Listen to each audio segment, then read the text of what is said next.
I see it. Awesome. And All we're right. live on YouTube. Welcome And to our Table Read Tuesday readings of Star Trek Deep Space Nine, Past Tense, hello. Part 2.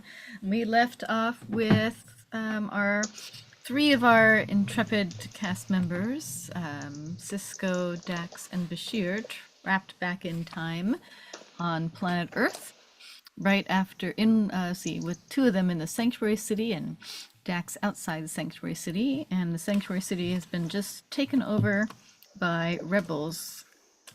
And meanwhile, Kira, Odo, and O'Brien are still on the ship, figuring out that they have gone back in time and they're going to be searching various time periods to find and rescue their captain and the rest of their crew. Oh, so many shenanigans. That's about all I'm going to mention. So we have some different folks, or I should say fewer folks reading with us today. So we've also, if you watched part 1, we have switched a few of the characters around as well. So I'm going to let everyone introduce themselves and who they're playing tonight, where they're from, and where you can find them on social media. Starting with Vicky. Hello, I'm Vicky Dykes. I am in Penhold, Alberta, up in Canada. Beautiful weather right now. My pronouns are she, her, and today I am playing Cisco, Chris, and actions and descriptions in Act 5.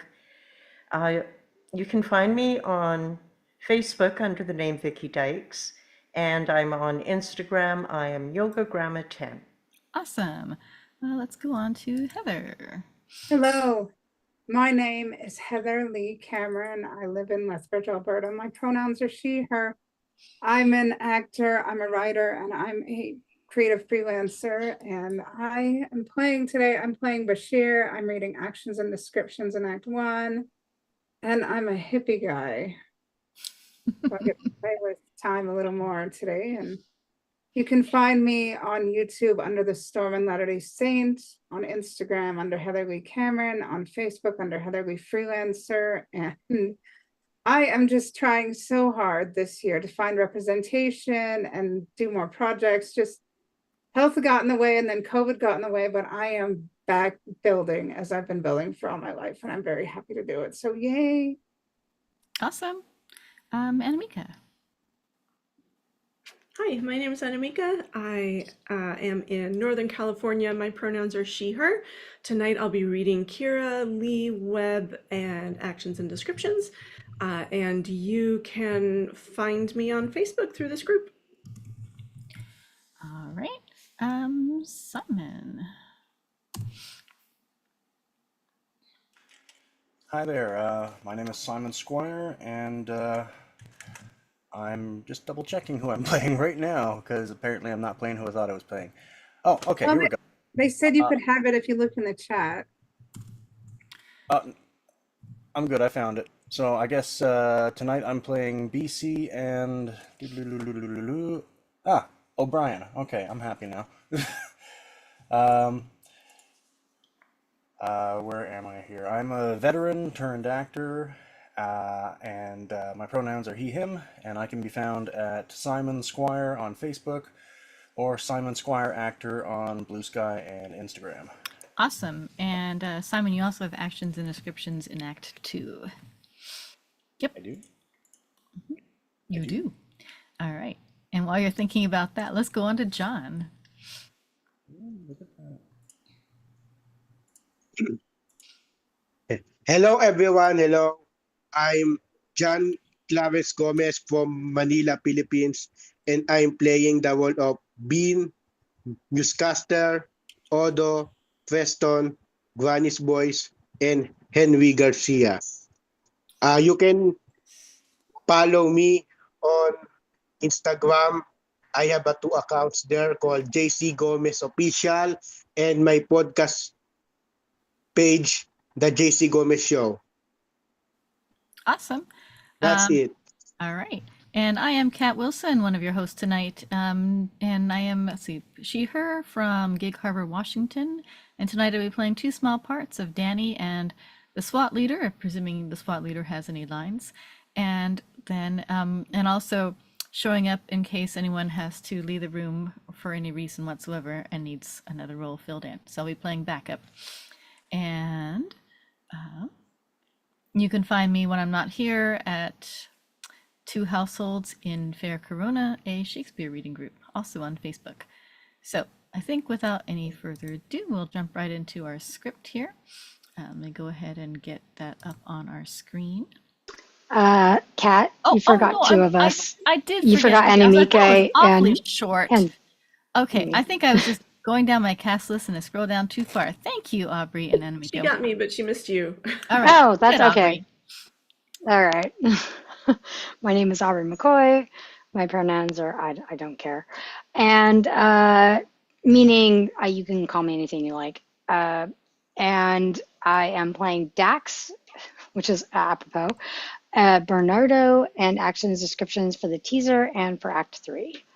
Awesome. And you can find me on Instagram under Luthien the Fair, or on Spotify. I have a lot of my music listed there, and on other places. Cool. So sorry about that, Aubrey. That's okay. All right. Now I think we've got everybody. So let's pull up our script, and I'll probably need to make it a little bit larger once it's on the screen. Let me know. Oh, I left my phaser And upstairs. let's see. You don't need it. I don't think you can even have them one word. You could How's save that it look for tomorrow. size, folks? That's You want a little fine, I larger? think. I can make it a bit larger. Better? That's fine. Okay. That's good. Yeah. All right. And I forget who's starting us off. Me. You are. All right, Aubrey. Go right ahead. All right. Star Trek Deep Space Nine, Past Tense Part 2. Story by Ira Stephen Bear and Robert Hewitt Wolf. Copyright 1994, Paramount Pictures. All rights reserved.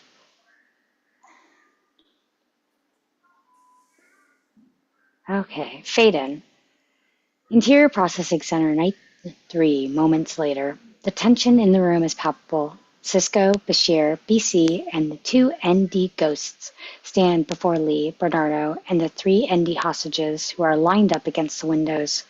The hostages are scared witless, expecting to be shot at any moment. All the ghosts are armed and wear their trademark hats. Outside, we hear the sound of the riot in progress, people shouting, glass smashing, sirens, etc. Through the barred windows, we see interactive light cast off by distant fires.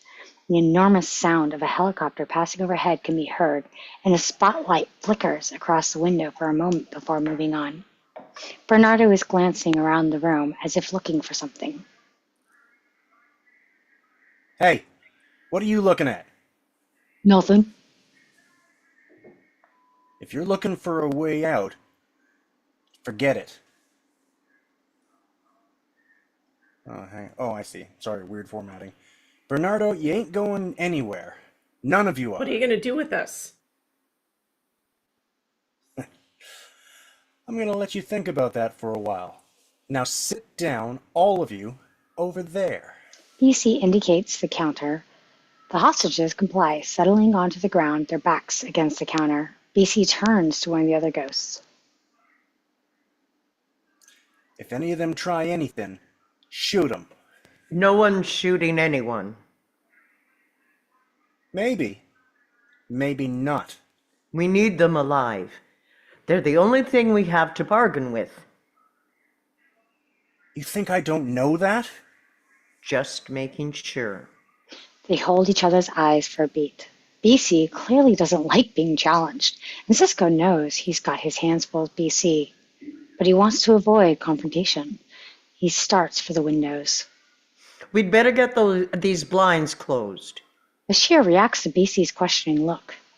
Police could drop snipers onto those rooftops across the streets and pick us off one by one. BC sees their point, indicates the upturned benches that are strewn around the room. We can use those benches as a barricade. Stack them up against the windows.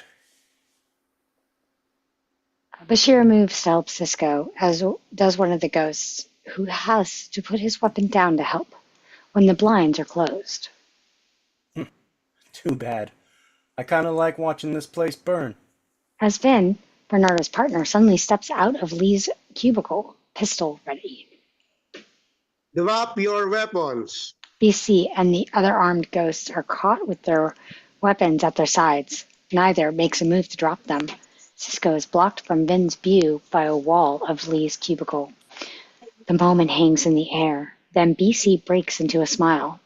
Vin is a little thrown by this, nervously aims at BC, then the other ghost, then back again. What's so funny? You're dead. Suddenly Cisco makes his move, lunging forward and tackling Vin to the ground.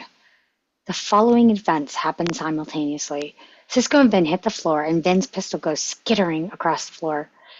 Lee lets out an involuntary scream of fear. BC, his adrenaline flowing, swings his gun around and aims it at her, Shut up! which only makes her scream louder. I said shut up! As Cisco gets a grip on Vin and pulls him to his feet, Bashir steps forward to try to calm BC down. Leave her alone. She's just scared. He bends down to Lee. Calm down. No one's going to hurt you. Lee nods, trying to regain her composure. Bashir gives her a reassuring smile. Cisco now has Vin on his feet, and the armed ghost has his weapon trained on him. Get over there with the others. Vin, a little shaken, seems to recognize Cisco from the other day. I know you. I picked you up the other day. And this is my way of saying thank you. Now get over there and sit down. He shoves Vin toward the counter, and Vin takes a seat next to Bernardo. BC seems genuinely impressed with Cisco. Maybe he's not such a bad guy after all. Nice tackle, Belle. Ever play football? Baseball, actually. I'd hate to be a catcher seeing you barreling towards the plate. BC turns to Lee. You, on your feet. Leave her alone.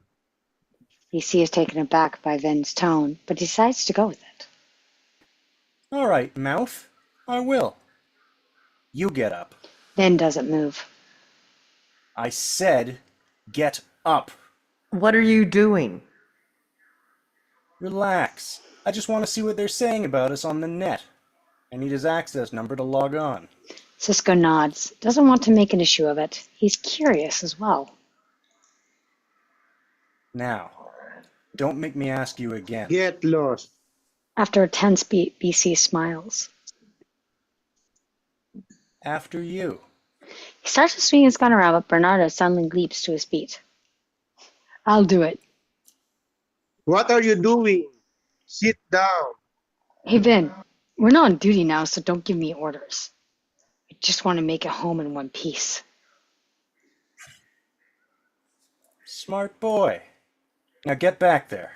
Bernardo starts to cross around behind the counter, and BC follows. As Cisco and Bashir exchange a look, Bashir indicates that he wants to talk in private. They move over to the windows and resume stacking the benches. I know what you're thinking. It's not going to be easy keeping those hostages safe. It's not just them I'm worried about. It's you. Didn't you say Gabrielle Bell died when the police stormed this building? Cisco acknowledges with a grim nod. That's right. But I'm not Belle. No, but we're the only ones who know that. Off this moment, end of teaser. Bum, bum, bum, bum, bum, Act bum. 1. Interior Processing Center, Night 3. Cisco, Bashir, BC, and Bernardo crowd around the interface monitor right behind the counter. They're watching a news broadcast on the riot. National Guard units are mobilizing now and should reach Sanctuary District A within the hour.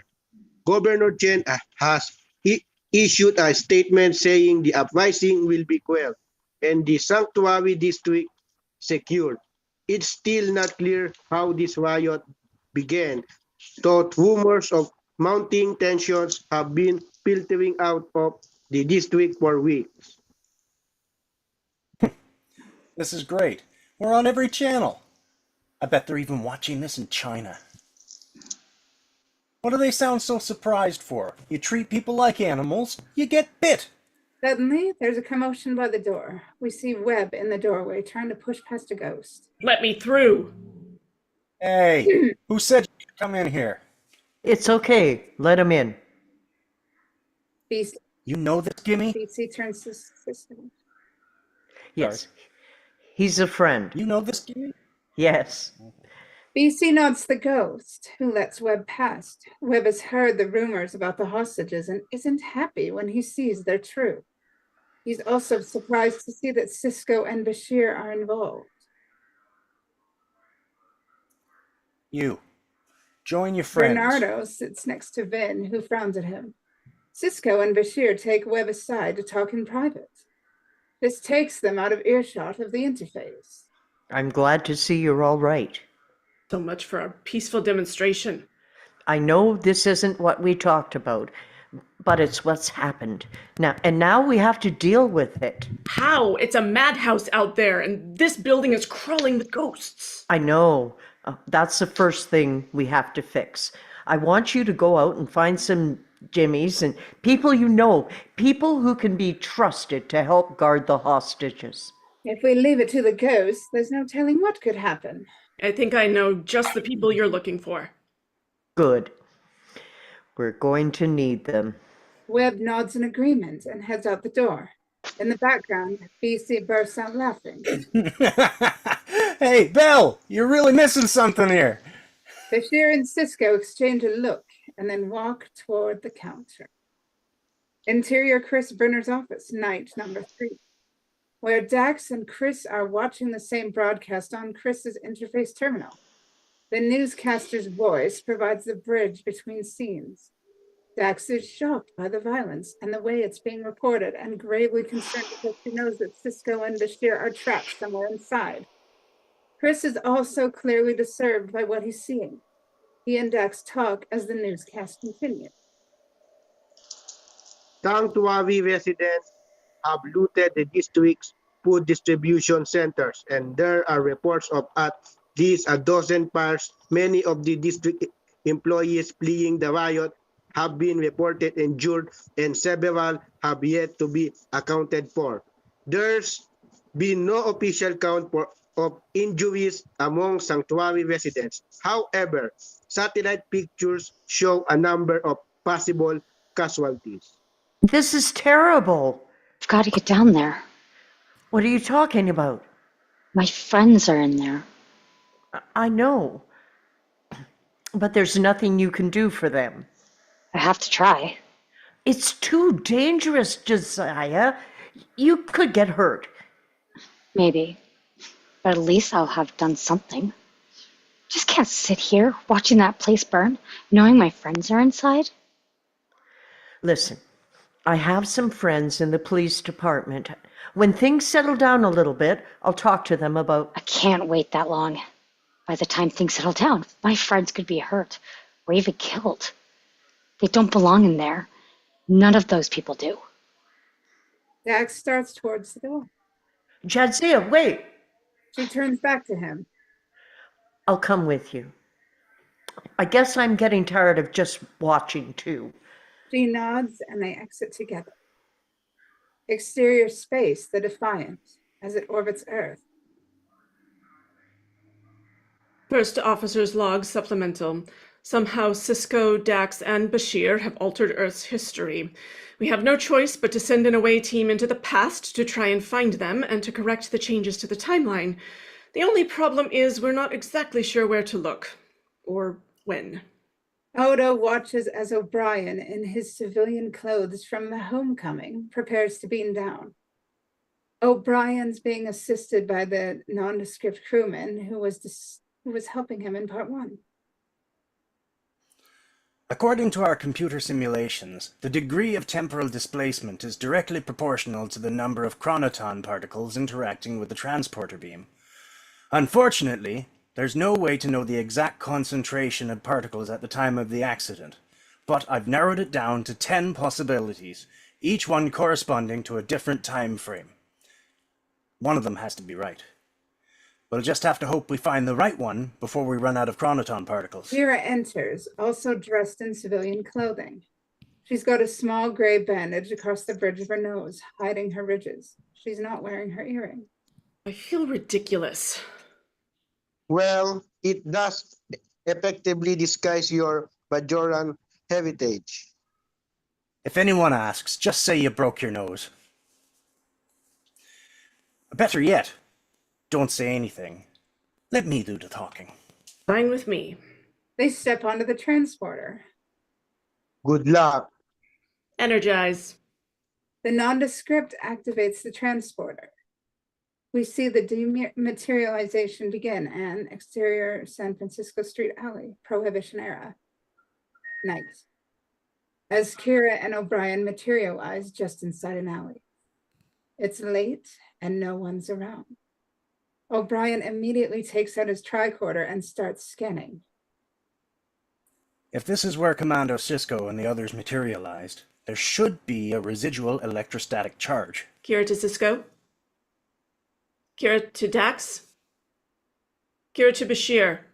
O'Brien notices a 1930s style automobile parked at the mouth of the alley. Judging by that vehicle, I'd say we were somewhere in the mid-20th century. No one's responding to my hails. I'm not reading any electrostatic variants or any distress signals. They're definitely not They here. share a disappointed look. How long before the transporter re-engages? About 30 seconds. Suddenly, a nearby door opens and a man and woman pop out, dressed to the nines in the style of the time. We hear a blast of 30s style jazz music for the brief moment the door was open. They've just left a speakeasy. The couple is laughing and having a good time, but stops short when they see our people. The Evening. couple just stare at Kira. After a beat, I broke my nose. the man grabs the woman's arm and they hurry away. O'Brien stifles a smile off this moment. Interior Lee's cubicle, night number 3. Cisco, Webb, and BC are in the midst of discussing what to do with the hostages. BC stands in the doorway, looking out of the processing center where several gimmies have joined Bashir and the ghosts in guarding the hostages. He turns back to Cisco and Webb. I've got one question for you two. What are all these guineas doing here? I asked them to help. Oh, and who invited you? I did. Hey, last time I checked, this was my party, which means I get to decide who's on the guest list and who's not. We needed people we could trust in here. What's that supposed to mean? How many ghosts do you know who you can really trust? 1. Me. And that's enough. No, it isn't. Not here. Not now. Someone's got to guard the building, watch the exits, keep an eye on the hostages when we need to sleep. Okay. You made your point. Just keep them out of my hair. The important thing is to decide what we're going to do with those hostages. You don't have to worry about that. I've got it all figured out. You do. And just to prove I'm not a bad guy, I'm gonna let you two in on it. It's simple. We trade the hostages for our freedom. We get amnesty, a handful of credit chips, and a flight to anywhere we want. Personally, I'm thinking Tasmania. Tasmania. Errol Flynn was born there. You go where you want, I'll go where and I as want. soon as we step off the plane, they lock us up. Besides, we can't just think about ourselves. There are 10,000 people living in here. Yeah, well, they can find their own hostages. No, Gabe is right. This is an opportunity to make ourselves heard, to let people on the outside know what's going on in here. You want to make demands. I'll give you some demands. We tell them if they want the hostages back, they've got to close down the sanctuaries. That's right, and reinstate the Federal Employment Act. Sounds good to me. Why don't you have them throw in some silk skirts and a penthouse in Singapore while you're at it? Jobs. You guys want jobs? When are you going to figure it out? There are no jobs. Not for us, anyway. They'll find us jobs. They'll have to. After tonight, they won't be able to ignore us anymore. All right, we'll do it your way. See what happens. I'll log into the interface. I'll tell them we want the district closed. See what happens. Not you. Him. Funny, I would have nominated you. What? Is something wrong with me? I can be as eloquent as the next guy. I'm sure you can. But they won't be able to dismiss Webb as easily as they would you or me. He's got the face. He's got the family.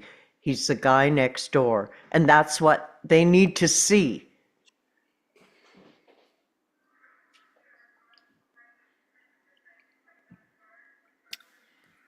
We're still in Act 1. Heather, you muted. Interior Processing Center, night. Webb is in front of the monitor, straightening his jacket. Cisco, Bashir, and BC watch from nearby. On the screen, the following words appear. Interface terminal 42976. Simultaneous output. All takers. Here we go. My name is Michael Webb. I used to be a plant manager at Chemtech Industries. I'm speaking for the residents of Sanctuary District A. We're holding 6 hostages. We don't want to hurt them. All we want is... Suddenly, the screen goes dead. Everyone reacts.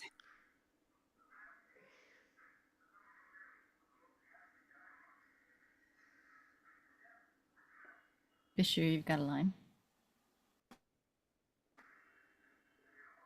Let's be seen. What happened? Someone's cut off our access to the interface. BC starts stomping around the room, trying to burn off his frustration. I knew it. I knew this was a waste of time. They don't care. No one cares about us. Vin decides to try and exploit the moment. Why should they? You're all a bunch of losers. What did you say? He didn't say anything. You heard me? I called you a loser because that's what you are. And this time you're going to lose big. Okay, that's enough. Check your email, buddy. You're a loser too. If you want to get out of here, you better hope you're wrong. Quiet down, Finn. You're only making things worse. I just want these guys to know what they're in for. I bet the National Guards already got this place surrounded, and sooner or later, they're going to roll right in here, and you people won't even slow them down. BC turns to Cisco. You really think we should kill this guy? Suddenly, the interface terminal buzzes. Everyone freezes, stares at it. Maybe you'd better talk to the police first. Webb activates the interface terminal. A woman's face appears on screen. Detective Preston. She's standing by a military-style truck just outside the sanctuary gate. Mr. Webb, I'm Detective Preston of the SFPD. Webb is not entirely able to keep the anger from his voice. Did you shut off our access to the interface? Preston's tone is measured, reasonable. She's trying to cool the situation off. I'm afraid that's department policy in this type of situations, but it does give us a chance to talk one-on-one. Webb looks to Cisco, who nods. All right, let's talk. First, I want to see the hostage. What for? I need to make sure they're okay. You said you weren't going to hurt them. I need to know I can count on that. They want to see a hostage? Let's show them a hostage.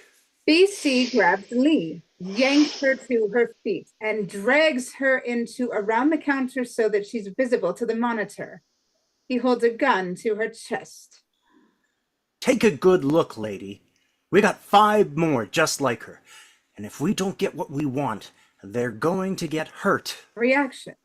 Cisco and Bashir, Webb, and Preston on the monitor.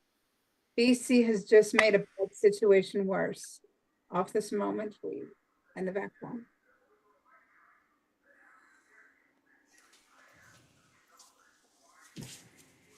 Yep, Is it me that's now? you, Simon. All right, Interior Processing Center, night number 3, continuous. Everyone stands motionless, unsure what to do. Cisco moves towards the counter, behind which BC is holding Lee. Cisco is carrying a shotgun, but doesn't aim it at BC. I think you've made your point. BC and Cisco face off for a beat. Have I, Detective? I'd say so. Good. Now, if you don't mind, I'd like to speak to Mr. Webb again. Why would I mind? BC leads Lee back out from behind the counter, and Webb resumes his conversation All with right, Preston. detective, I'm here. Your friend has quite a temper. That's because he's angry. We all are. As new angle as Cisco throws an arm around BC's shoulder. BC, let me ask you something. Cisco starts to lead him over towards the entrance to Lee's cubicle. Go ahead. Why do I get the feeling you're not going to be happy until you've hurt one of those hostages? I've got to admit it, the thought is tempting. It might alleviate some of the stress I'm feeling. I think you'd better find another way to deal with your stress. It's sure to be a lot healthier for you in the long run. BC hears the implied threat but doesn't address it directly. No kidding. Let me ask you something. You think it looks better like this? Or like this? Cisco realizes full well that BC is letting him know he's not intimidated by him. So he restates his threat in the same veiled language. It's your head and your decision. The tension is broken by Webb, who's finished talking to Preston and has now Hey, approached Gabe, them. Detective Preston wants to meet with me. When? Now, by the main gate. Mind if I join you? I was hoping you'd say that. Cisco tosses his shotgun to Bashir. Keep an eye on the hostages. Got it. Good luck. Exterior, Sanctuary District Gate, Night 3. On the Sanctuary side of the gate, some 20 yards back, Sanctuary residents stand behind a makeshift barricade, as if defying the authorities to retake the Sanctuary. Cisco and Webb stand talking with Preston in the no man's land between the gate and the barricades. Preston's finally sympathetic and open. A good negotiator who's been in tense situations before. It's been a long night. You two must be exhausted. We're okay. We could use some breakfast come morning. Breakfast for 10,000? That's a lot of takeout. But in the interest of friendship, I'll do what I can. Now, how about returning the favor and letting me have one of the hostages? No hostage, no food. Is that what you're saying? Not at all.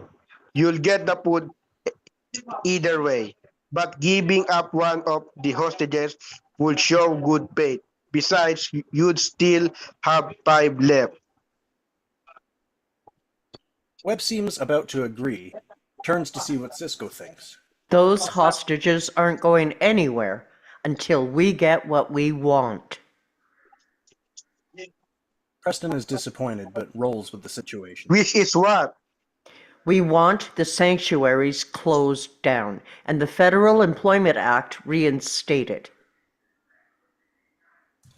Preston reacts. This is not what she was expecting to hear. That's asking a lot. I don't think so. All we want is to get out from behind those walls, to stop having to depend on handouts. Webb, who might have been vacillating for a moment, is now with That's Cisco. right. All we're asking for is a chance to get back on our feet again. We don't deserve to be locked up in here. After a beat, Obviously, I can't promise anything, but I'll see to it that the governor hears your demands. You do that. he looks over at Webb and they walk away. Preston watches them go as she mulls over what to do. Exterior, outside, Sanctuary District Gate, night number 3. As Preston exits the sanctuary, she speaks with the National Guardsman. Put me through to the governor. Excuse me. New angle, revealing Chris and Dax wearing some sort of high clearance badges on their lapels. Are you Detective Preston? Yes, Chris Brenner. you run Channel 9. That's right. And I have a favor to ask. A favor? This is Jadzia Dax. 2 of her friends are trapped in there. Are they hostages? I have a list of names. They're not hostages, they're residents, and I have to find them. I know how you feel, but I can't let you inside. I need to see if they are there. It's out of the question. But they don't belong in there. As far as I'm concerned, the only people who don't belong in there are those hostages. Now, if you excuse me. She turns away to talk to one of the soldiers. I'm sorry. I wish there was something else we could do. There has to be. Suddenly, Chris's cellular phone rings. He grabs the phone from his pocket. Brenner, He reacts to something on the line. I'm fine. Don't worry. Dax steps out of his peripheral vision.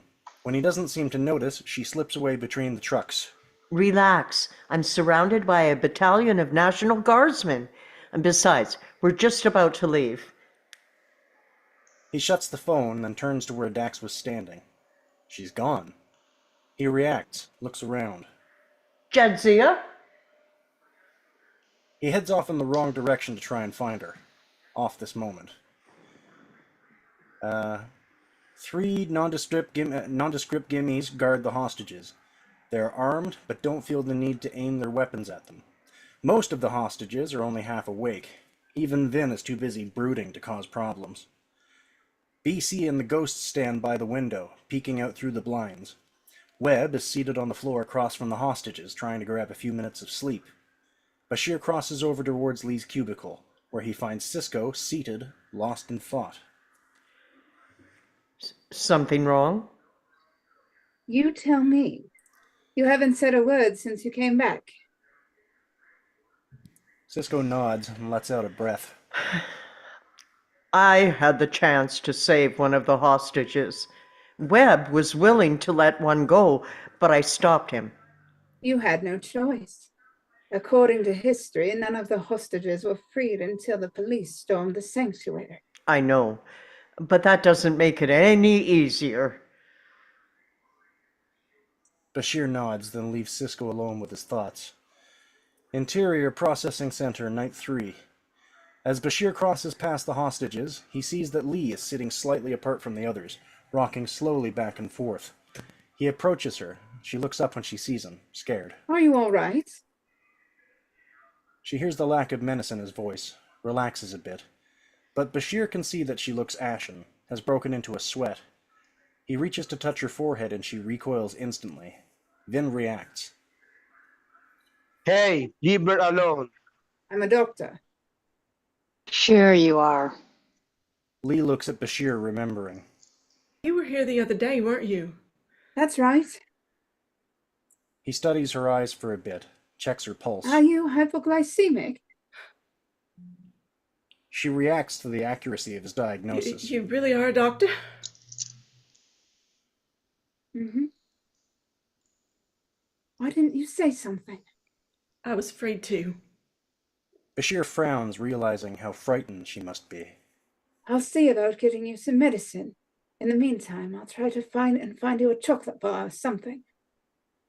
Lee indicates Cisco, who's entered from the cubicle. Wasn't he here with you? Well, yes, we came in together. Lee concentrates as if trying to remember something. He gave me a false name, didn't he? Bashir has to think fast to cover. Well, yes. He got himself into a little trouble a while back, and he didn't want to put his real name into the computer. Lee acknowledges. She's heard this type of story before. And when I first started working here, I processed a woman who had a warrant out on her for abandoning her kid. She couldn't take care of him, so she left him with a family she worked for over in the marina. I felt so sorry for her, I didn't log her in. I just let her disappear into the sanctuary. That was very kind of you. He almost got fired when my supervisor found out. What happened to the woman? I don't know, but I think about her all the time. Ever since then, I've just done my job, and tried not to let it get to me. It's not your fault. Things are the way they are. Everybody tells himself that, and then nothing ever changes. Bashir nods, not sure what to say. A quiet moment between them, and we dissolve to Interior Processing Center Day 4, early morning, where Cisco is guarding the hostages and the others are asleep against the walls in the cubicles, wherever they can find a place. Cisco is lost in thought, mulling over the situation. Carrying a shotgun, he crosses over to the window area. Pretending to be asleep, close in on Vin, pretending to be asleep. He sees that Cisco isn't watching and slowly gets to his feet. He takes a step towards the door, glances to make sure Cisco isn't looking, then moves again. Cisco senses the movement and turns, catches sight of Vin making a dash for the door. Hold it! Vin stops in his tracks. BC and a few of the others wake at the noise. BC quickly trains his weapon on Vin. Cisco reacts, swings his shotgun over to put BC in his sights. Don't! BC freezes. He looks at Cisco, defiant. Give me one reason why not. All right. Cisco pumps a shell into the gun's chamber with a loud click. Off this moment, we fade out to... end of Act 2. Who's Act 3? Fade in. Interior Processing Center. Day 4. Early morning. Vin is in BC's crosshairs. BC and Cisco's. After a beat. You gonna shoot me, Bell? I don't think so. Think again. I thought we were on the same side here.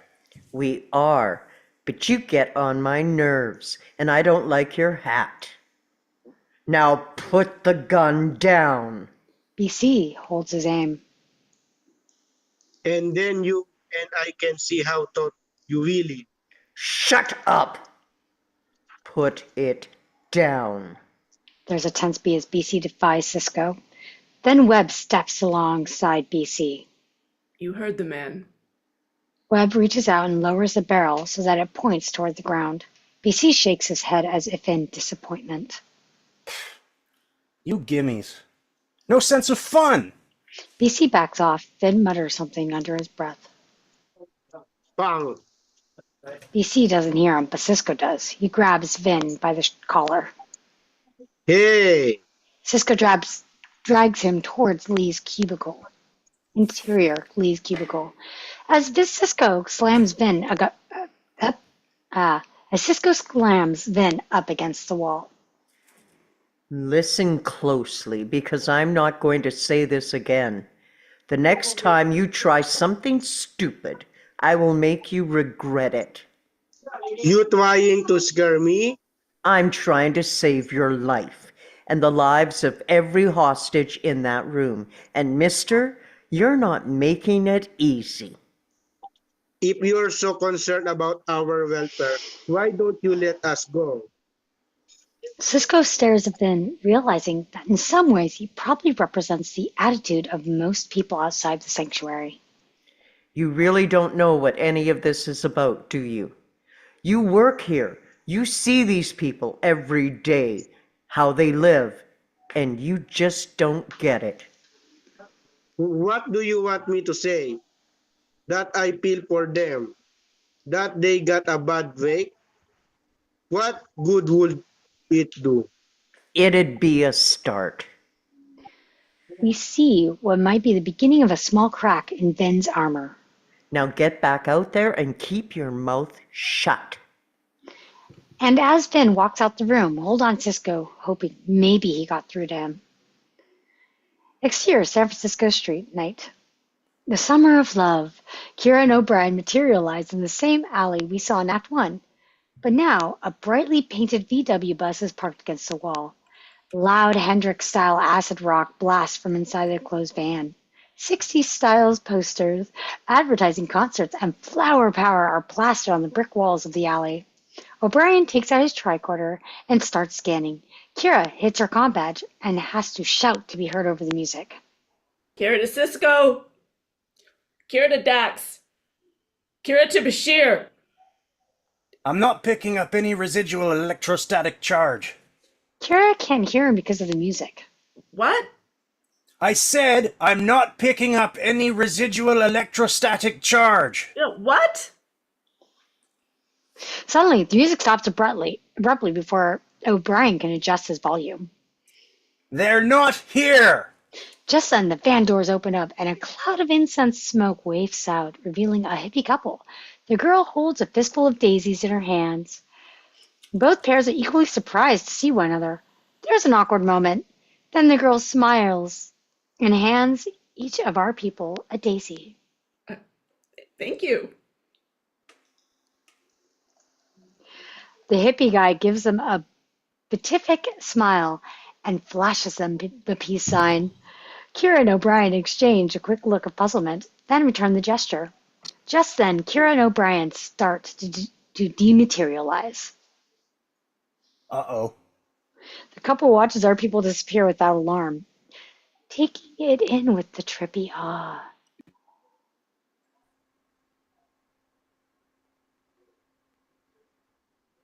Whoa.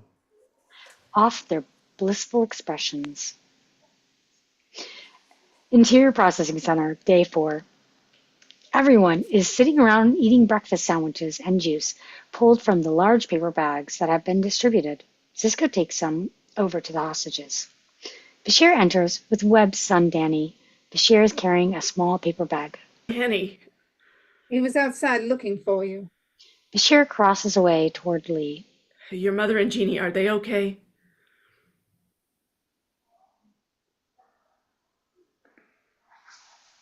They're fine. They're with the Petersons. So what are you doing here? I wanted to be with you. All right, you can stay for a while, but when I tell you to go, I don't want any arguments. Danny acknowledges with a nod. Where Bashir has just administered Lee's medicine with an air syringe. I found this glucagon in what was left of the clinic. You should be feeling better soon. Thank you. Bashir glances over and sees that Bernardo is looking at a wallet-sized photo of his wife and kids. Is that your family? Bernardo isn't sure he wants to talk to his captor, but decides to answer anyway. Yeah.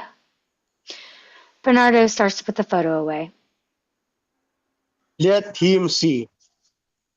Bernardo shrugs and hands Bashir the photo. He studies it for a beat, smiles. Nice looking bunch, huh? Absolutely. Right now, those two kids are sitting home wondering if they'll ever see their dad again. I realize this won't make what you're going through any easier, but something good will come from all this. You think they're just going to close down the sanctuary and let you walk out of here? Bashir wishes it were that simple, but he knows a lot of people are going to die before all of this is over.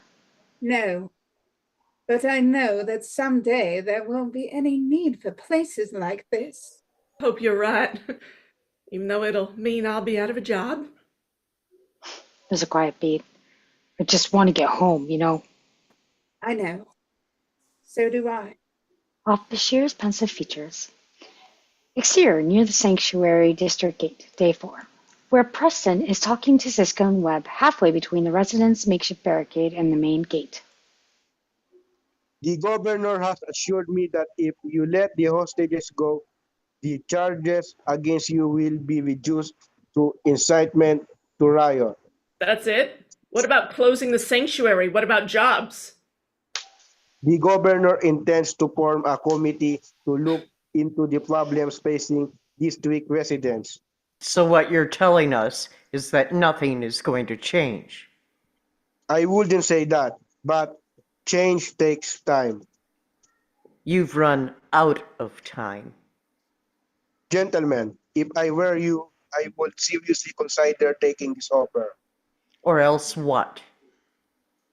The governor is not going to let this situation continue forever. The implied threat in Preston's statement hangs in the air for a beat. Tell him that if he wants to see those hostages again, he's going to have to do better. And with that, Cisco and Webb move away. Hold on Preston for a beat, her hope for a peaceful solution fading. Following Cisco and Webb as they walk. Tough talk. I was bluffing. I couldn't tell. I hope she couldn't either. As they head back for the processing center. Exterior Sanctuary Street, day 4. Somewhere deep in the district, the street is deserted. The residents are either in hiding or manning the barricades along the perimeter, close on a manhole cover. As it moves, is lifted out of place from underneath and pushed aside. A hand reaches up to get a grip, and Dax pulls herself up and out. She looks around, sees no one, and replaces the cover. She starts down the street, taking in the dilapidated surroundings. A beat, and then a dim Grady steps out of a building onto the street behind her. He watches her, his intentions unclear. Interior Processing Center, day 4. Cisco and Bashir are working on the interface terminal behind the counter, trying to get online. They're frustrated because no matter what they try, they can't get past the basic menu screen. Try opening that menu. Bashir touches the screen with the stylus. It just brings me back to the same screen. There doesn't seem to be any way to get past the lookout and log onto the net. There has to be. How can you be so certain? Cisco lowers his voice so no one can hear.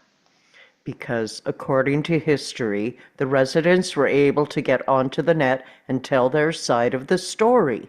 Millions of people watched. No one here has been able to get past the lookout. Maybe it was Bell, and if he did it, we have to also.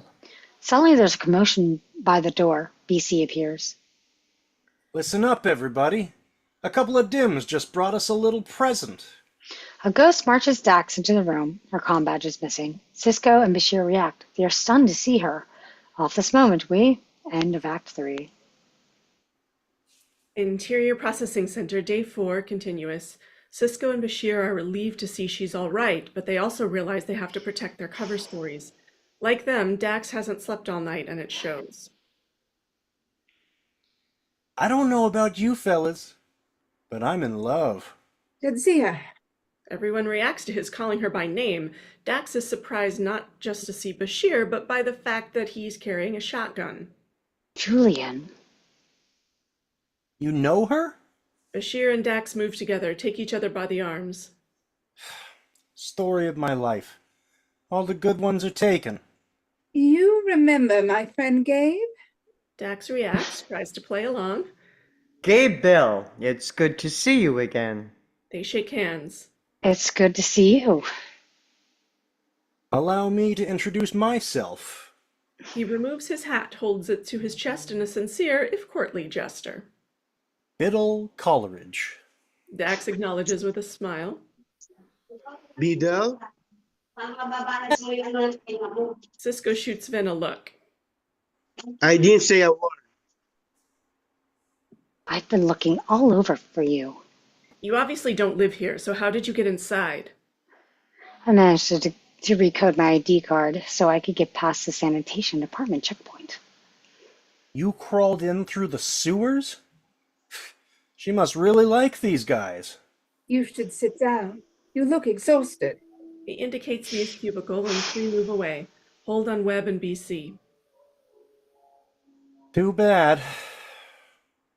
I really think me and her could have had something special. He puts his hat back on his head, moves away. Interior Lee's cubicle, day 4, where Dax is seated in Lee's chair. We pick her, Cisco, and Bashir up in mid-conversation. So, what you're saying is that even if I could get you out of the sanctuary, you wouldn't leave. Those hostages have to be protected, whatever the cost. Dax acknowledges. She understands the stakes.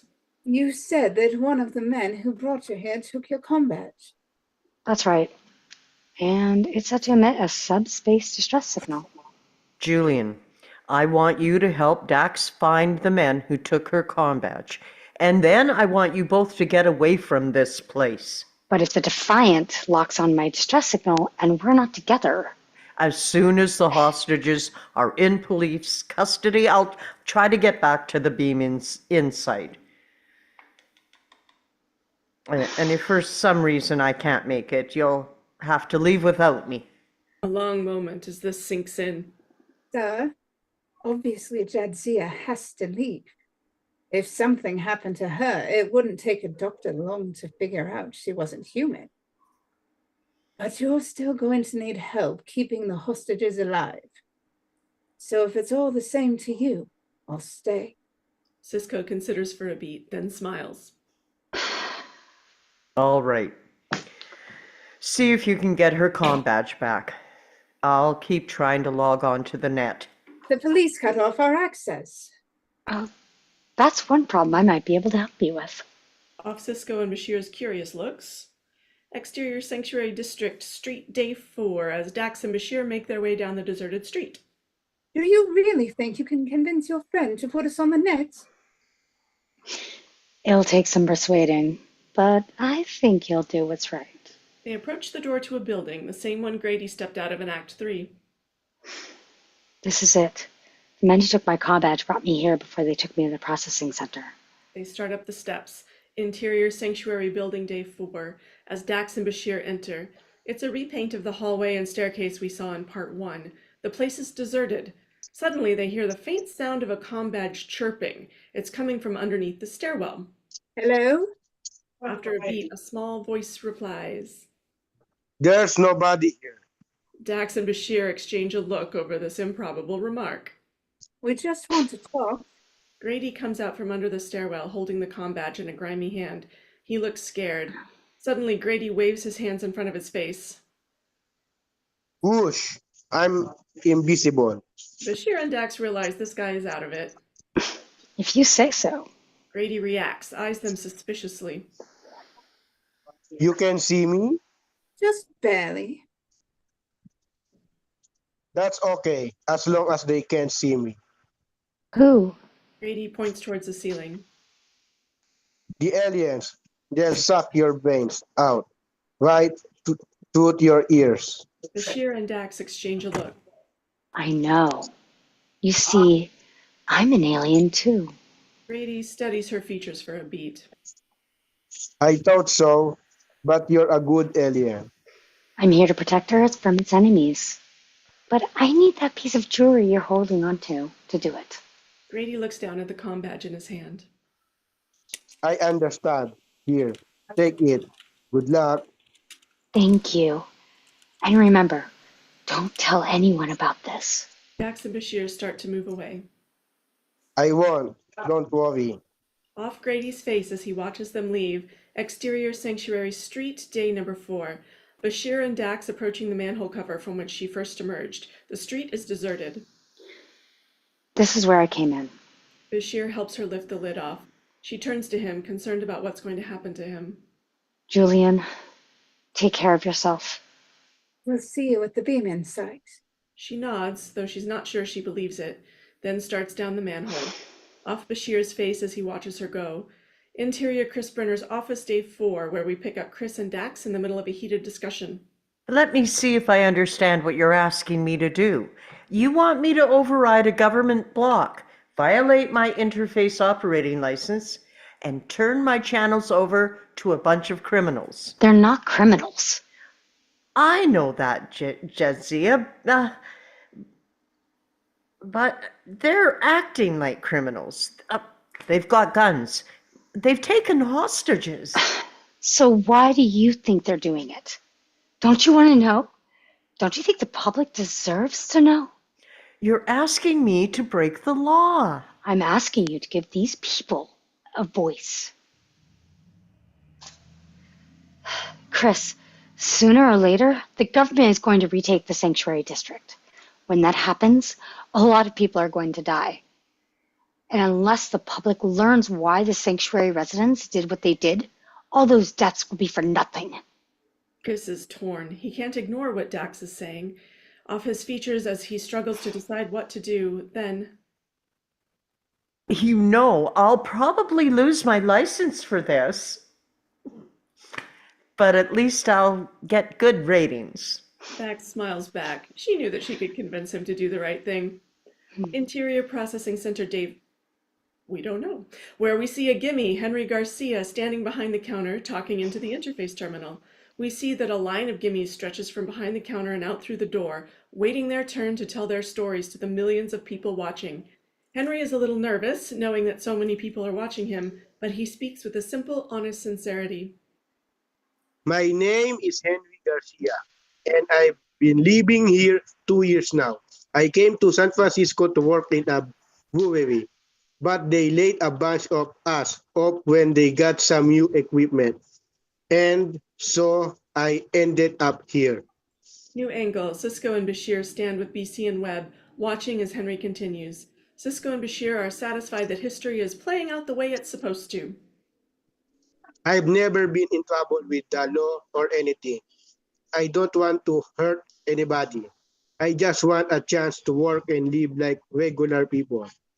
Henry finishes and moves away, and as the next person in line gets in front of the terminal, we cut to exterior, outside the Sanctuary District Gate, Day 4, where Preston is standing by the closed gate talking to someone on a cell phone. Soldiers and policemen are in the background. Governor, I understand your concern, but I think the use of force would be premature at this time. I am aware that there have been disturbance in other sanctuary districts, but we have to think about the hostages. I know, I've heard the rumors too, but that's all they are, rumors. If you just give me another chance to talk with Webb and Bell. Yes, sir, of course. We'll do our best. She hangs up the phone, turns to one of her assistants, her features grave. The governor's made up his mind. We move in at 500. Off her expression, we out. End of Act 4. Act 5, fade in, interior, defiant, transporter room. As Kira and O'Brien step off the transport platform and approach Odo at the console, they look like they've just had some sort of close call. No luck?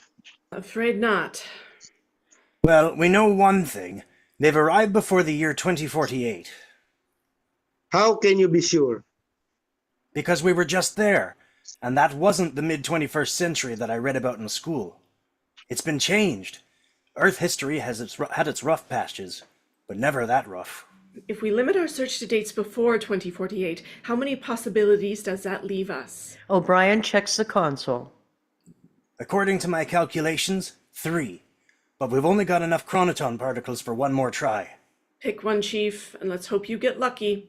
There's a beat as O'Brien tries to decide.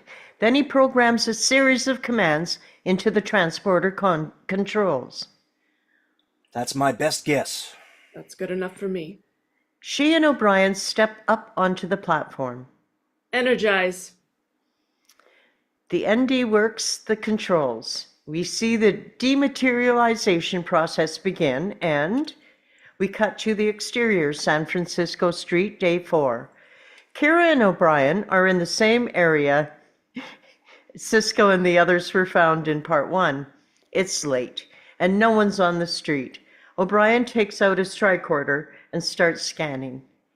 Kira hits her comm badge. A few passerbys take notice of the oddly dressed pair. Kira to Cisco. No response. I'm picking up a comm badge distress signal. It's Dax! Kira reacts to this good news, hits her comm badge again. Intercut to interior Chris Brenner's office, Day 4. Dax is alone, having fallen asleep on the couch, watching the interface. On the monitor, we see a newscaster standing in front of the sanctuary gate. The sound is off. Kira to Dax. Dax stirs, hurriedly fishes through a bag, She pulls out her comm badge, activates it. Kira, Dax, I am glad to hear your voice. where are you? We should be in the exact location where you beamed in. I'll meet you there. Are Cisco and Bashir with you? No, I'll explain everything when I see you. End intercut on street. The transporter is set to automatically retrieve us in about a minute. You'd better deactivate your comm badge. Acknowledged. Kira and O'Brien deactivate their comm badges with a double click. We'll reactivate them tomorrow in time for the next beam out. Kira and O'Brien glance around to see that a man, walking a small dog, is staring at them. He looks away when he sees him notice him, moves off. Should be an interesting day. Off this moment, Interior Processing Center, late night 4. Cisco and Bashir are watching the hostages. Most everyone else is asleep. Best club I ever saw, the 1990 Yankees, no doubt about it. Get out of here. The 15 Kings could have taken him any day. Am I right? I wouldn't know. I prefer tennis, actually. They turn to Lee. Soccer. It's up to you, Belle. I don't think there's any question. The Kings. 15 was Buck Bouquet's rookie year. And that's all they had going for them. Just then, BC enters, looking tense. I've been up on the roof. Looks like another National Guard unit's just arrived. Something's going on out there. Cisco and the others react to this news. All right, everyone on your feet. What are you doing? They'll be safer in there. Let's go. As the hostages file into Lee's cubicle, Webb approaches Danny, who's sleeping in a corner. I want you in there with them. Make sure they keep their heads down. I'll see if I can find something to block the doorway. New angle, Webb gently wakes Danny. Hey, Danny, wake up. Danny stirs, looks at his dad with eyes full of sleep. Webb tries to keep the tension from his voice. Time for you to go. But I want to stay here with you. I'll meet up with you later. Danny moves to give him a hug, and Webb crushes him to his chest, holds him for a long beat. Tell your mom that I love her. Give your sister a kiss for me. Go on now. Danny looks at his dad, knowing that this might be the last time he sees him. After a beat, he heads for the door. As he passes BC, he stops him. Hey, kid. Danny stops, looks at him. BC takes off his hat and sets it on Danny's head. Yeah, I thought so. It looks good on you. Now get lost. Danny leaves, and BC and another ghost lock the door behind him. BC turns back to face the room, pumps his shotgun. What the hell? It's probably raining in Tasmania anyway. He grins defiantly at Webb, who looks down at the shotgun cradled in his arm, then looks over at Cisco, who stationed himself in front of Lee's cubicle. They exchange a look of solidarity. There's something in Cisco's demeanor that seems to give Webb the strength he needs to see this through to the end. Interior Lee's cubicle, where Bashir and the hostages are crouched down. Bashir looks over at Lee. Her eyes are closed. She's praying silently. Lee's desk has moved into the doorway. Interior Processing Center, Webb starts to cross behind the counter. I'm going to talk to Preston, find out what's going on. As Webb starts to work the interface terminal, we begin to hear a steady, rhythmic sound from outside. He stops working and, like everyone else, listens intently in order to identify it. As it grows louder, we realize it's the sound of approaching helicopters. Reaction: Cisco, Bashir, Finn, BC, and finally... My God. Suddenly, the windows explode inward. The force of the blast takes down 2 of the 4 nondescript gimmies, ghosts. The police have shot concussion bombs through the window, and smoke quickly begins to swirl around the room. What occurs next happens in a blur of action. The doors on either side of the room burst open and SWAT team officers pour in, carrying rifles with laser scopes. Red beams cut across the room and shots ring out. Webb is shot in the chest. His eyes go wide in disbelief. He falls dead, having never even lifted his weapon. And with a defiant yell, BC starts firing back, but is immediately cut down. Interior Lee's cubicle, the hostages huddle in fear. Bashir moves to comfort Lee. Vin suddenly leaps to his feet. Stop shooting. Damn it. We're okay. Interior Processing Center, as Vin appears in the doorway, a red target beam becomes visible on his chest. Cisco sees it, leaps in front of Vin. A bullet slams into his shoulder. Cisco goes down. Vin sees another cop heading his way. I'm a hostage, you idiot. Vin crouches next to Cisco. As quickly as it began, the firing ends. All the sanctuary residents are dead or badly wounded. The SWAT team continues scouring the room for signs of resistance, confiscating weapons. Outside, we hear the sounds of the police and National Guard sweeping into the sanctuary, shots firing, tear gas canisters hissing, people shouting. A SWAT leader talks into a microphone that juts out from his helmet. Blue Leader, this is Team 1. The processing center is secure. The two SWAT men push past Vin, start leading the hostages out of Lee's cubicle. What's wrong with you people? You could gotten us all killed. There were rumors you were dead. Do I look dead to you? Our orders were to pacify the building. Well, you certainly did a good job. Bashir is led out by the SWAT officer. He drops down to examine Cisco. A SWAT officer tries to stop him, but Vin shoves him away. Leave him alone. The SWAT leader holds up his hand as if for quiet, listening to his helmet radio. I copy. There's trouble on 2nd Street. Vin grabs two confiscated shotguns from one of the SWAT officers and tosses one to Bernardo, who stands nearby. Go pacify 2nd Street. Officer Calvera and I can handle things in here. All right. Let's move. Before the SWAT team exits, Vin gets a med kit from one of them and brings it to Bashir. How is he? Lucky. He'll live. Cisco looks up at Vin and manages to pull him down closer. Gotcha. Next time I tell you to stay down. Gotcha. What about Webb? Bashir helps Cisco to his feet. Cisco staggers over to Webb and kneels down next to him. He looks at Webb's dead body for a long beat.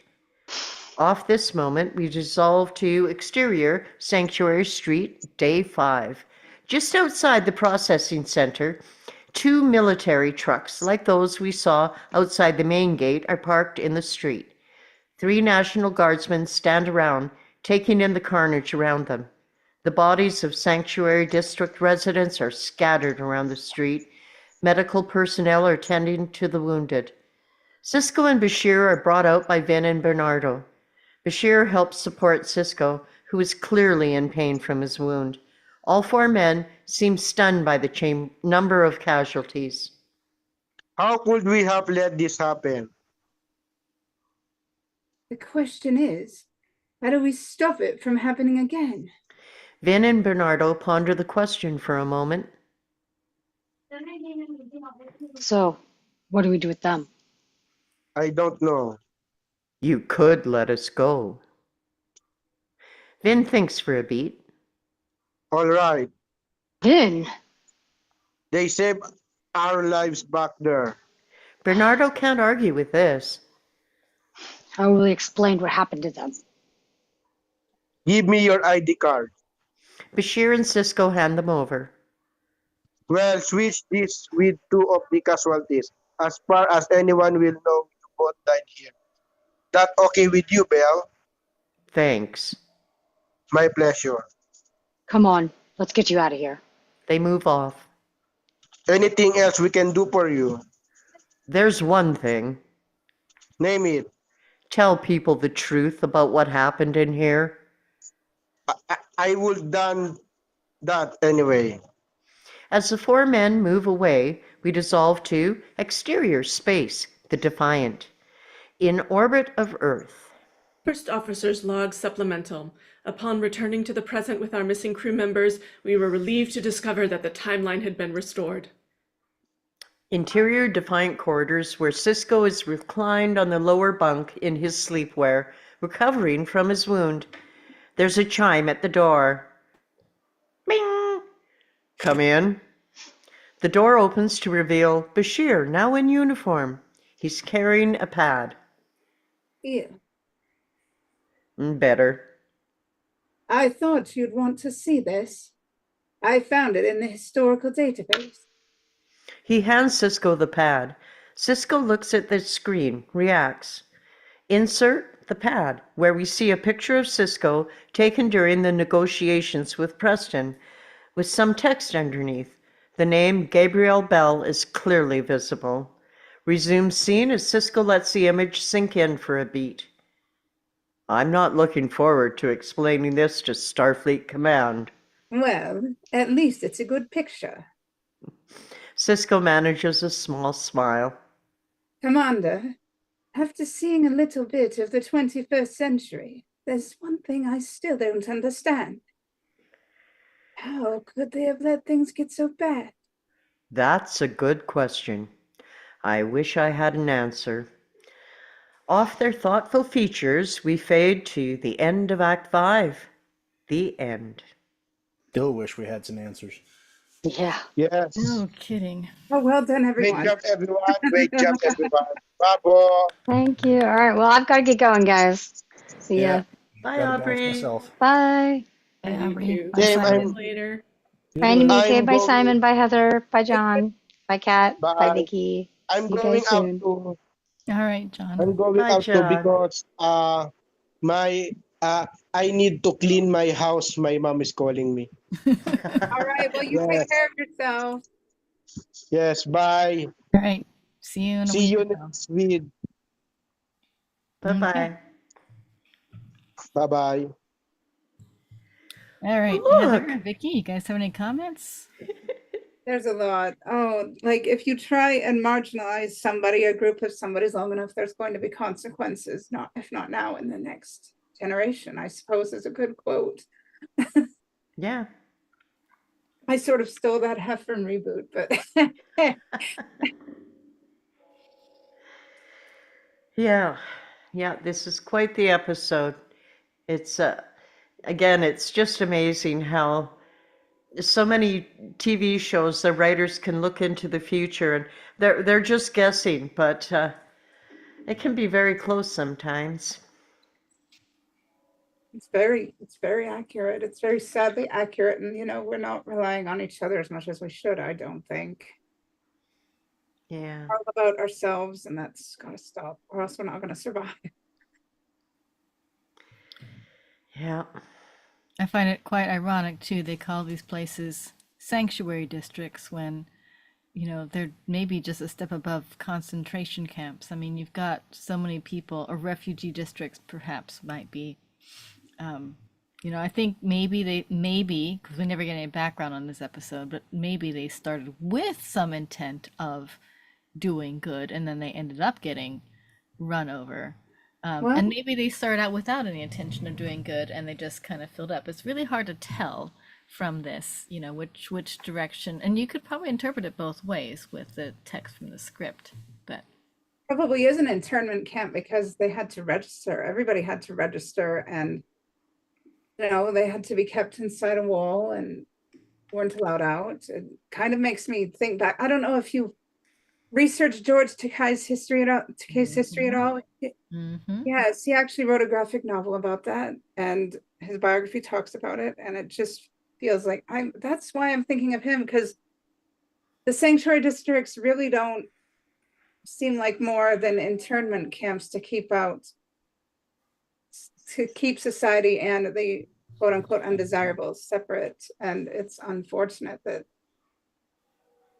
society considers a need for that, because there really isn't. We just have to learn to love each other a little more. There shouldn't be undesirables or marginalized. We should all just be people and see that we're all people, just built differently than each other. Yeah.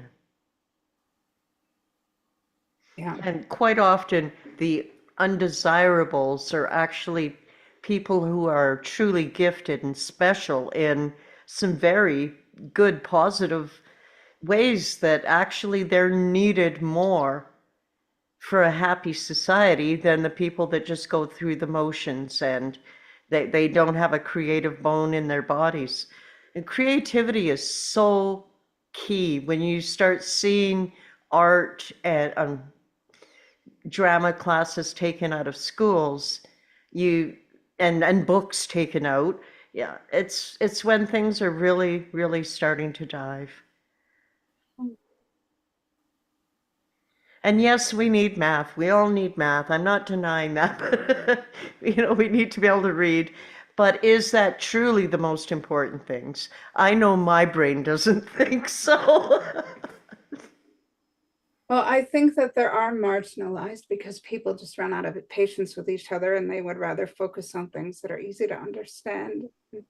People that are easy to love rather than have to do work to love somebody or love a situation. And it's unfortunate because, those who are marginalized have to work to make themselves heard and understood and establish their space. So why can't those who don't have the struggles make the space and time to learn how to love?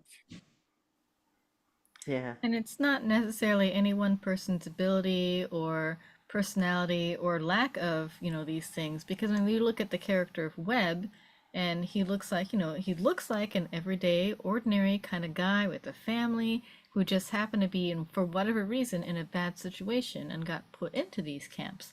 And a lot of these people are just that. They're just normal, everyday people who, for whatever reason, got on the wrong side of the law or the wrong side of politics, right?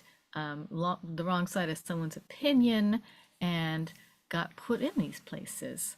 And Well, then once you exactly. get If they there, stand out, they can't get get the out. label smacked on them. Hmm. And once the label's on you, it's pretty damn hard to get it off. Excuse my French. Yeah. And I don't think you ever can really get it off once you have it handed to you, because there will be always someone who knows you as the person with the label. And no matter how hard you try to prove yourself, it's hard to change opinions of people who aren't willing to change them. And their judgment calls are usually not based on facts. They throw these words out, they throw these labels on people. And if you actually get to know the people, they end up being the exact opposite to what they're getting put down for. It's a trap. But choosing this episode was, I know, calculated by Kat. I know you did it on purpose and for very good reason. Yeah, we needed to read this. Well, it just makes me wonder how many people out there have a thing that they're struggling with and then they mask just so they don't get the label slapped on them and get introduced to the mindset, oh, something's wrong with you. You need to disappear from that which is normal and find your box and stay in it and be quiet, because people are afraid to be unique, it seems, nowadays more than ever, because bad things happen to the people who are unique more often than not, it seems. Yep, and all you have to do is speak up, whether whether you look like or act like a label or not. You just defy something, and then you may become a target. But at the same time, it's that same defiance is what causes things to change. So that's why these sanctuary residents all rose up. They weren't asking for anything other than jobs and to be part of the society that put them away, you know. And I think that's very true today in real life. And we had internment camps, like you mentioned, in the United States during World War II. Yes, Um, Canada had them too. They Yeah. had some in southern Alberta surrounding sugar beets. Yeah. oh, Canada too. I didn't realize Yeah. that. And I actually interviewed someone who was in a camp. So when I was Mhm. passed Yeah. up. They had them for both German and for Japanese. I don't think they had them mixed. I think they were separate, but I don't know that for sure. Probably not mixed. And we didn't learn a At the lesson. residential Oops, school. my apologies. I need to take this call. They also had the residential schools, and it's just so unfortunate that segregation exists because I'm not for it. As someone who actually, I'll bring something personal up. I was actually in, I guess, partial IOP class when I was in high school. Like that's like modified instructions. You're in a classroom separate from other classrooms. You're with other special needs individuals and you're taught a modified curriculum. But I was only part there because I was fortunate enough to have other intelligence that could mainstream me part of the time too. But I still had the label. Yeah. It's so hard to get rid of labels once you have them, and it's so hard to prove yourself. But just because it's hard, it doesn't mean you should give up on it. And I say that from experience because I worked very hard to build from that nasty label because I wasn't diagnosed in high school. I didn't get diagnosed till like 2009 properly because Right. I had a disability and it was obvious, but it wasn't properly diagnosed till 2009. But yet I had the label and I had the struggles. But just like the rest of these people in the script, I never gave up the fight. And as long as we fight the good fight, then life is worth living. We can find joy in life even when we struggle, right? Yeah. If that made any sense at all. And it takes a special personality to have that fight in them, to be able to.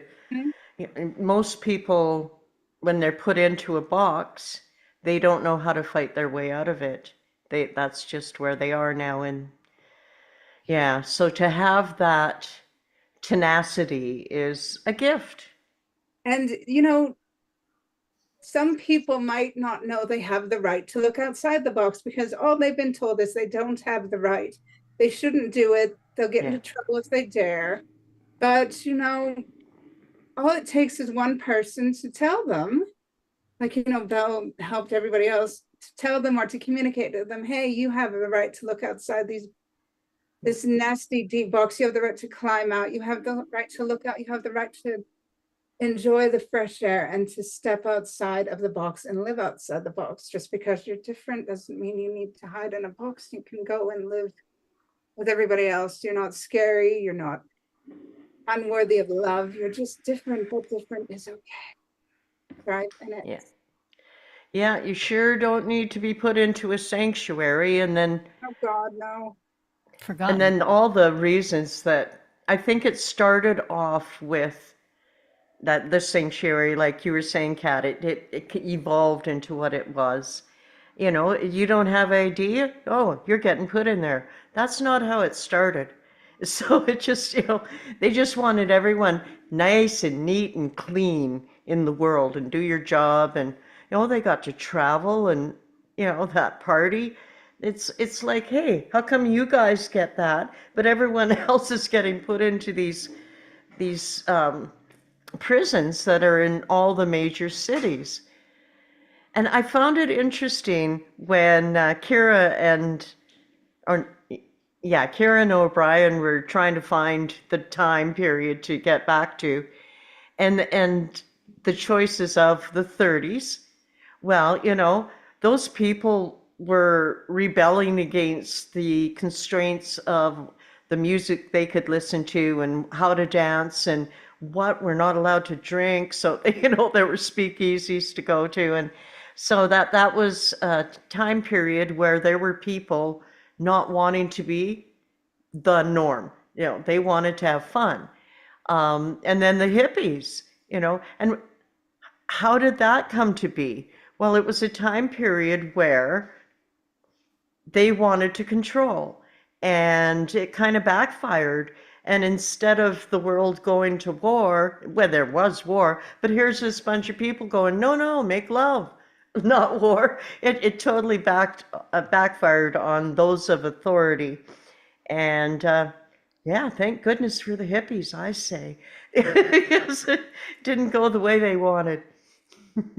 Well, I'm bothered that, the people at that party, you mentioned the party, and now I'm thinking those people acted like those people in the sanctuary districts were less than dirt and deserved very little compassion. But, that kind of situation can happen to anyone. I mean, one day you can have everything, and the next you can be without everything and be relying on the kindness and compassion of strangers, just like others who are. But if I quite find often, if you don't give any, you probably won't receive any in return when you're in need of it.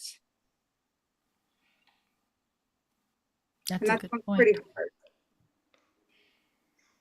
We saw, well, we didn't really see, but we can hear of lots of acts of kindness, in Nazi Germany during World War II, when German citizens were hiding away Jews and taking them to across the borders and such, and of course we don't hear most of those stories because obviously if we knew about them, then they would have gotten captured and whatnot too. We hear some of them afterwards, some of those stories, and but there's probably thousands of those stories that have never been told of the, and same thing during the American Civil War.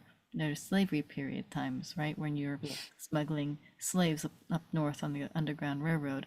So there are tons of people doing that kind of work, and even today, we hear like the National Park Service. There's people that are doing the work, and we don't always know all the whole stories, but it is encouraging to know that there are people out there that Yes.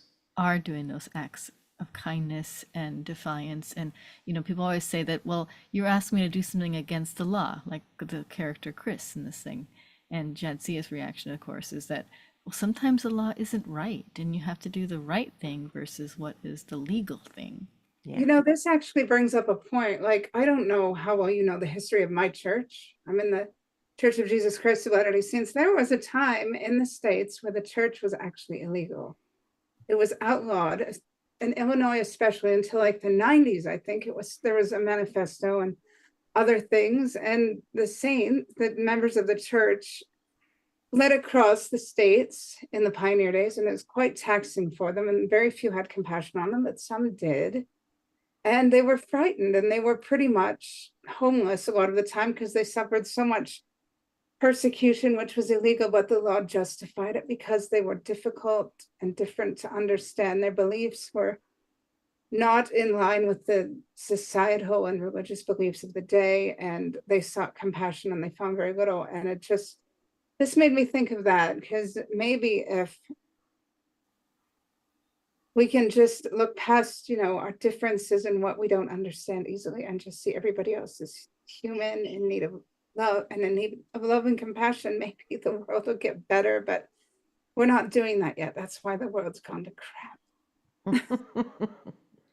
Or maybe this is all part of the bigger plan.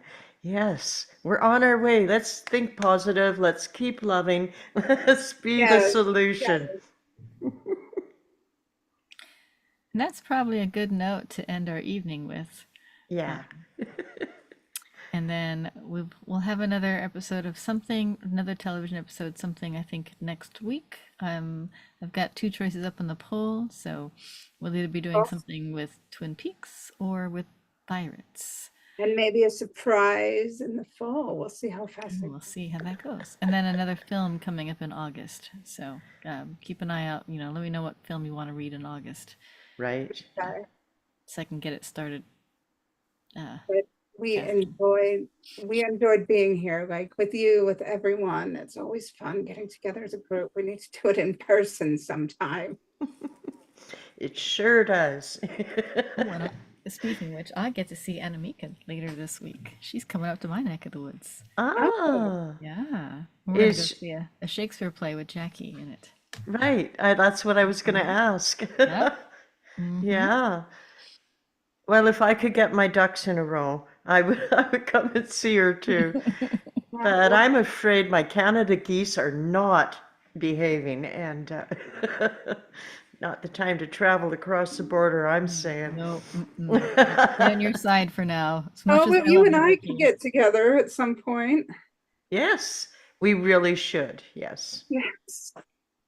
Yeah, I've put it out to you. Come on and stay and visit, and you can hold my hand and help me do some stuff that's hard for me, and I'll hold your hand and help you with stuff that's hard for you. Oh, you already are. By the way, audience, Vicky is helping me with a project that will hopefully come to your screen in this group later this year. There will be a good casting for it because I've been wanting to do this for 2 years. Yes, it's getting closer. All right. So I'm And gonna, I do have take I do have a role in mind for you, Catherine, as well, just so you know. no worries. All right, but I do have to go. I gotta feed my Yes, family. it was lovely seeing you all tonight. We love you. Live long and prosper, peace and long life. Love one another just a little more if you aren't already trying that. Yes. Let's do that. That's our job until we meet again. Let it begin with me. That's what you should say. It's an All right. Al-Anon phrase. Good night. I'll be Good talking night. to both of you. Take care. Bye-bye. Bye. Bye bye.